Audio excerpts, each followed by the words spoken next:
हॉटेलसमोर जादूटोणा, बाहुला अन चिठ्ठीने जवखेडा परिसरात खळबळ. भोकरदन, केदारखेडा प्रतिनिधी बी.के. धसाळ. अंधश्रद्धेच्या विळख्यातून समाज अद्याप बाहेर पडलेला नाही, याचाच प्रत्यय भोकरदन तालुक्यात आला आहे. जवखेडा ठोंबरे पाटीजवळील हॉटेल शिवनेरी येथे एका अज्ञात महिलेने जादूटोण्याच्या उद्देशाने बाहुला, हळद कुंकू आणि चिठ्ठी ठेवल्याने परिसरात भीतीचे वातावरण पसरले आहे. हा संपूर्ण प्रकार सीसीटीव्ही कॅमेऱ्यात कैद झाला असून पोलिसांनी अज्ञात महिलेविरुद्ध गुन्हा दाखल केला आहे. नेमकी घटना काय? मिळालेल्या माहितीनुसार जवखेडा पाटी येथील हॉटेल शिवनेरीच्या पायऱ्यांवर रात्रीच्या सुमारास एका अज्ञात महिलेने जादूटोण्याचे साहित्य ठेवले. यामध्ये प्रामुख्याने एक बाहुला, हळद, कुंकू आणि एक संशयास्पद चिठ्ठी होती. हॉटेल मालक कृष्णा भानुदास ठोंबरे यांनी सकाळी हा प्रकार पाहिल्यानंतर परिसरात एकच खळबळ उडाली. या प्रकरणी ठोंबरे यांनी दिलेल्या फिर्यादीवरून भोकरदन पोलीस ठाण्यात गुन्हा दाखल करण्यात आला आहे. सीसीटीव्ही फुटेजमध्ये काय दिसले?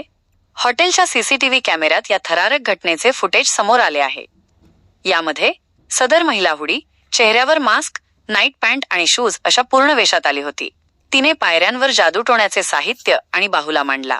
काही वेळातच ती समोर उभ्या असलेल्या रिक्षामध्ये बसून पसार झाली. चेहरा पूर्णपणे झाकलेला असल्याने तिची ओळख पटवणे पोलिसांसमोर मोठे आव्हान ठरत आहे. चिठ्ठीत कोणाची नावे? हॉटेलच्या प्रवेशद्वारावर मिळालेल्या बाहुल्यासोबत एक चिठ्ठीही सापडली आहे. धक्कादायक बाब म्हणजे या चिठ्ठीत परिसरातील काही प्रतिष्ठित नागरिक आणि काही पोलीस कर्मचाऱ्यांच्या नावांचाही उल्लेख असल्याचे समोर आले आहे.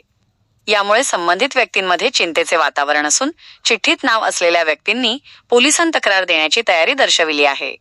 पोलिसांचे आवाहन. या प्रकरणाचा तपास पोलीस अंमलदार सोमनाथ मंडलिक करीत आहेत. नागरिकांनी कोणत्याही अफवांवर विश्वास ठेवू नये. अंधश्रद्धा पसरवणाऱ्यांचा शोध सुरू असून लवकरच आरोपीला ताब्यात घेतले जाईल.